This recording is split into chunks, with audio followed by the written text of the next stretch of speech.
já disse, o amor autêntico é dado incondicionalmente, sem esperar nada em troca. E não se pode obrigar alguém a dar algo que não se quer ou não se pode dar. De forma breve, o que diria um orgulhoso para ajudá-lo na sua evolução? Que quando se sentir triste ou vazio, não se fechar para o mundo. Não reprima os seus sentimentos, julgando que vai sofrer menos por não sentir, porque sofrerá ainda mais, e será além disso um sofrimento estéril que não leva a lugar nenhum. Viva de acordo com o que sente e não com o que pensa. Seja compreensivo com os outros, mas não se deixe levar pelo que os outros esperam de você, se não for o que você sente. Não se defenda com o mal que lhe fizeram para justificar a sua desconfiança e o seu isolamento. Seja prudente com os que pressinta que querem se aproveitar dos seus sentimentos, mas também aberto com os que se dirigem a você de boa fé. E como deve fazer para não deixar-se levar e, ao mesmo tempo, não causar danos aos outros? É preciso saber se o sofrimento da outra pessoa é devido a alguma atitude egoísta da nossa parte ou se sofre por causa do seu próprio egoísmo, isto é, por não querer respeitar a nossa vontade e o nosso livre-arbítrio. Se é por uma atitude egoísta nossa, devemos fazer alguma coisa para modificá-la. Mas se é pelo seu próprio egoísmo, é ela quem deverá fazer a mudança necessária para se sentir melhor. Porque é ela quem provoca o sofrimento a si mesma. Tem de saber que sofre por sua própria causa, ainda que ache que é pelo que os outros lhe fazem. E se não quiser mudar? Não se pode obrigar ninguém a mudar, porque isso seria uma interferência no seu livre-arbítrio. E ainda que essa mudança pudesse vir a ser benéfica, sendo forçada não é autêntica. Contudo, isso não lhe confere o direito de se impor à vontade dos outros, pois o espírito que se depare com uma atitude egoísta de outra pessoa que procura satisfazer o seu egoísmo, não deve ceder nos seus sentimentos e convicções profundas. E como posso distinguir, por exemplo, quando tenho um conflito com determinada pessoa, se essa pessoa sofre pelo seu próprio egoísmo ou por uma atitude egoísta minha? Ponha-se no lugar da outra pessoa e analise como se sentiria no seu lugar e o que faria na sua situação. Se mudar a sua opinião como receptor de uma ação em relação ao que tinha pensado fazer como emissor ou agente dessa mesma ação, então havia algo de egoísmo e injustiça na sua atitude. Se mantiver a mesma postura como receptor e como emissor, nesse caso estará mais perto de ser justo. De qualquer maneira, normalmente costuma haver uma mistura de tudo, quer dizer, que há atitudes egoístas em ambos os lados, cabendo a cada um retificar a sua correspondente parte na atitude egoísta, mas deve manter-se firme na parte em que não seja, não cedendo às atitudes egoístas dos outros. No final das contas, tudo está resumido nas máximas. Não faça aos outros o que não quer que façam a você. E lute para que os outros não façam a você nem aos que dependem de você o que sabe que é motivo de sofrimento e uma grave ofensa à vontade. Preciso de um exemplo para entender melhor. Certo, vou dar um exemplo. Imagine uma mãe que aplica castigos físicos no filho como forma de o educar. Porque, segundo ela, é a forma da criança obedecer, sem levar em conta a dor física e psicológica que pode estar causando a ele. Se realmente está convencida de que a sua atitude é a correta, então não terá nenhum problema em admitir que o seu marido a puna da mesma forma e que, para se justificar, utilize os mesmos argumentos que ela usa em relação ao filho.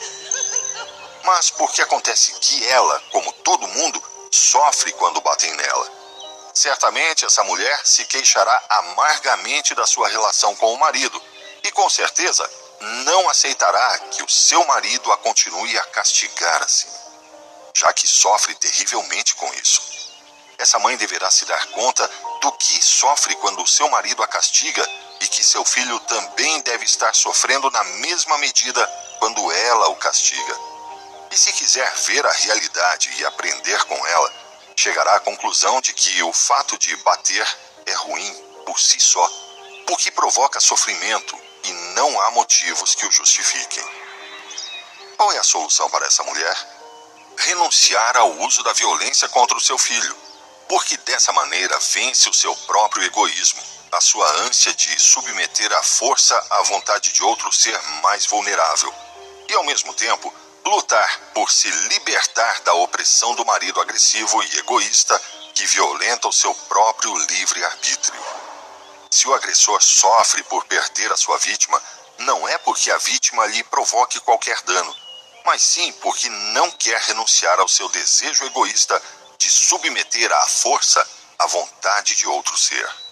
Antes disse que não temos de nos cansar para agradarmos aos outros. Isso parece uma contradição, porque, por acaso, quando quer a alguém, não tenta agradar essa pessoa em tudo para que ela se sinta feliz? É um grande erro pensar que quanto mais se gosta de uma pessoa, mais a satisfaz. E é o grande engano em que cai muita gente bem intencionada. Devemos tentar ajudar uma pessoa da qual gostamos, compreendê-la e respeitá-la, em vez de satisfazer suas vontades. É importante saber a diferença entre agradar e ajudar, porque pode acontecer que quando agrada a alguém, em vez de o ajudar, está prejudicando, pois o que está satisfazendo é o seu egoísmo. E prejudica a si mesmo se quando faz sua vontade, está se submetendo a sua vontade ao egoísmo dessa pessoa e perde a sua liberdade. E como distinguir entre ajudar e agradar? Quando uma pessoa carrega nas costas as provas ou obstáculos que pertencem a outra a superar, está agradando e não ajudando, pois está impedindo que ponha à prova as suas capacidades e está contribuindo para a sua estagnação espiritual. A ajuda autêntica consistiria em apoiar e animar a pessoa para que resolva ela mesma as suas provas ou dificuldades e assim possa avançar.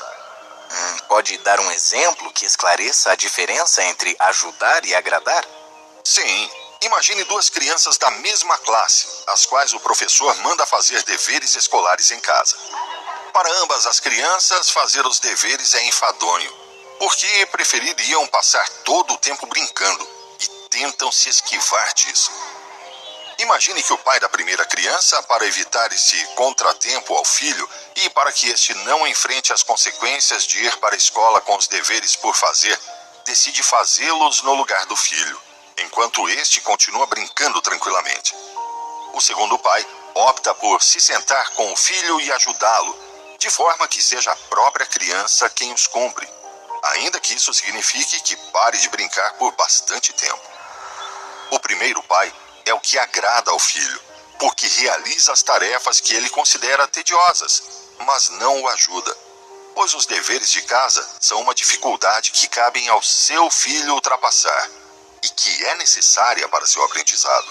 Este pai está contribuindo para que o seu filho se torne preguiçoso, dependente e caprichoso, e para que, em qualquer circunstância, procure que sejam os outros a resolverem os seus problemas. O segundo pai não condescende, arriscando com essa atitude um possível ataque de raiva do filho que não quer interromper a sua brincadeira, mas sim o ajuda, contribuindo para que a criança aprenda e assuma as suas responsabilidades. Então, é errado fazer a vontade de uma pessoa querida? Olha, nem sempre. Apenas se, quando fizer vontade, fizer à custa de perder a sua liberdade e ou contribuir para que essa outra pessoa estagne espiritualmente, porque a substitui nas provas que cabem a ela superar. Retomemos a questão do orgulho. Quais avanços o espírito que ultrapassou a etapa do orgulho conseguiu? O espírito sente-se mais seguro e consciente dos seus sentimentos e de que deve viver de acordo com o que sente para ser feliz. Tem menos medo de se mostrar como é. Por isso é mais aberto, mais alegre, mais espontâneo, mais livre, com menos barreiras relativas aos sentimentos. Fecha-se menos em si mesmo. Aguenta melhor a ingratidão. É mais compreensivo com os outros. Despertam menos nele o rancor e a raiva, porque se esgota menos tentando agradar. Quer dizer, deixa-se levar menos e não permite que o escravizem facilmente. Espera menos em troca do amor que dá. Está mais receptivo ao amor dos outros por ele e mais aberto a dar aos outros o amor que leva dentro de si mesmo. é menos afetado pelas circunstâncias negativas e aprecia e usufrui melhor das positivas. O que marca então a transição entre a etapa do orgulho e a seguinte, da soberba, para serem consideradas como duas etapas distintas? O orgulhoso é capaz de dar e receber amor, mas reprime-se em ambas as coisas por receio de sofrer. E por esse motivo, cria uma armadura anti-sentimentos ao seu redor. Essa armadura anti-sentimentos é o orgulho.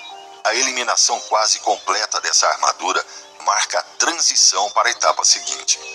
Bem, parece que estamos chegando ao fim do caminho para o amor incondicional, não? Ainda não. O espírito se libertar bastante das suas repressões, dos seus medos, suportar melhor certas atitudes negativas como a ingratidão, não significa que já tenha superado completamente. O espírito que superou o orgulho ainda tem que superar uma forma de egoísmo mais sutil, um orgulho avançado, que é a soberba. Poderia explicar o que é a soberba e o que a caracteriza? A soberba